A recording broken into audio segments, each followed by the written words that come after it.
आमर मना नहीं एप्रिल 24 तारीख भारत वर्ष रे पंचायत राज दिवस 2010 मसीह पालन करा जाउची। आमर राज्य रे ए कार्यक्रम पंचायत राज दिवस गत 30 वर्ष पालन करा जाउची इरेस्पेक्टिव ऑफ पार्टी अफिलिएशन। जिते जनता पार्टी थला परवर्ती समय कांग्रेस 5 वर्ष आसिले 95 2000 तापर मिलित सरकार है बीजेपी बीजेडी 2000 2009 एवं बर्तमान मध्य पंचायत राज दिवस पालन करा जाउथिला ओडिशा सरकार को द्वारा। दैट इज नथिंग इलीगल और unconstitutional because in the state list of the constitution आपनकर पाइबे पंचायत राज विभाग एवं local self government. It is a state list. So state had decided that legendary Biju Patnaik जो जन्मतिथि 5 तारीख coincide करुची एवं बिजू बाबूर जो अवदान पंचायत राज व्यवस्था रे because he was precursor to the 73rd and 74th amendment of the constitution जो थे कि पंचायत राज व्यवस्था को जो स्वीकृति मिलला सी कार्यक्रम मिलला कारण 90 दशक जो बिजू बाबू नूतन भाव में द्वितीय थर पाई पुणी से पंचायत राज व्यवस्था विषय से अनुध्यान करते जहाँ से 1961 मसीह आरंभ करते से पंचायत को पावर दवाई माँ मान हाथ को शासन क्षमता दवाई ही enunciated that thing the reservation policy in आमर पंचायत राज व्यवस्था यही सब कार्यक्रम जो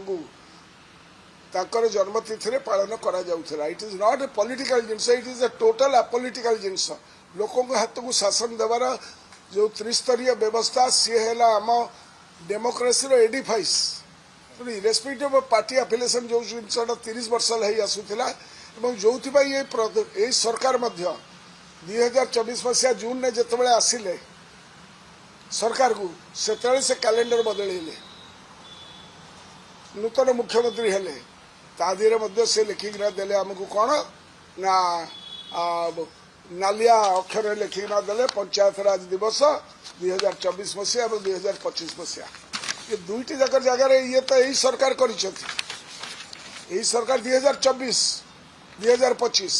आदि तो से नाली काली लिखिक जे पंचायत राज व्यवस्था एवं पंचायत राज दिवस मार्च 5 तारीख में छुट्टी दिन हम एवं पालित हम। बर्तमान 2 दिन आगु एक नुआ सरकार आसिक चेंज कले तो चेंज कर कथा कौन आप देखु जे रेवेन्यू डिजास्टर मैनेजमेंट डिपार्टमेंट प्रकृत में आपको डिपार्टमेंट डील करे किंतु रेवेन्यू डिजास्टर डिपार्टमेंट रे बर्तमान सुधा वेबसाइट रे देखा कौन आजिकार मुझे देखुली जे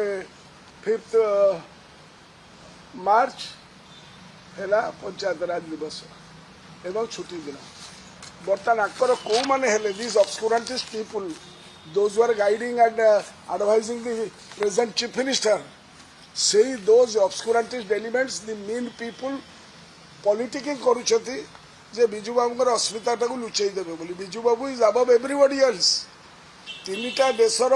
जातीय पताका तांकर डेड बॉडी ऊपर पूरी स्वर्गद्वार रे थुआ हितला। That credit nobody under the sun will get in India. एवं यही जो सरकार अच्छा जो बीजेपी भाई माने अच्छा कौन आइडेंटिटी नहीं स्वाधीनता संग्राम रे फ्रीडम मूवमेंट रे भाषा आंदोलन रे ओडिशार इतिहास रे एमाने कौन अवदान नहीं आकर identity crisis होइथिबारु this obscurantist people एमाने ताकर पथभ्रष्ट होउछथि। तो बिजू बाबू को अपमान करवा इज सिनोनिमस टू ओडिया अस्मिता को अपमान करने सके समान।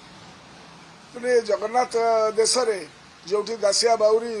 भक्त सालबेग समस्त को वसुदेव कुटुंबकम करी जगन्नाथ संस्कृति आम समस्त को सही आसुचु एमाने कौन हो गला जे कांग्रेस समय 5 वर्ष 50 मु तो अच्छी विधानसभा देखी आसुची जनता जो बिजू बाबू थे जानकी पट्टनायक आसिले मिलित सरकार एमाने आम संगे रहिले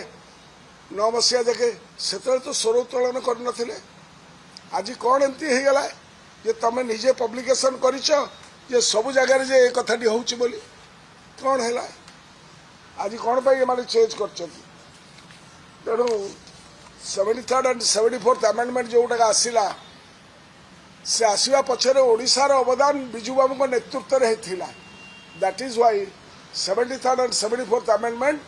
आसवार बहु पूर्वर आमर पंचायत राज त्रिस्तरीय पंचायत राज व्यवस्था को डिसेंट्रलाइज करके वुमेन मान को पावर दबा 1/3 रिजर्वेशन दबा ये सब कार्यक्रम बिजू बाबू करते तेणु ये पेटिनेस छोट मन हीनमन्य था they cannot grow they are pygmies before Biju Patnaik ओरा बिजू पट्टनायक माने पर्सनालिटी ताकर जहाँ किसी करार अच्छे पॉलिटिकल मैदान में आम आम विरुद्ध में करतु दलीय भितर से जहाँ करवा कथा करतु आमर तादेर बिजू बाबू को असम्मान करवा they do not have any moral right nobody under this sun Biju Babu को अपमान करवा माने यह अत्यंत दुखदायक अनएक्सेप्टेबल हीनमन्य तार परिचय देते ठीक है ओडिशावासी देखिले बिजू बाबू केबे ओडिशा इतिहास के लुचई दे पारिबनी ही इज अ लीजेंड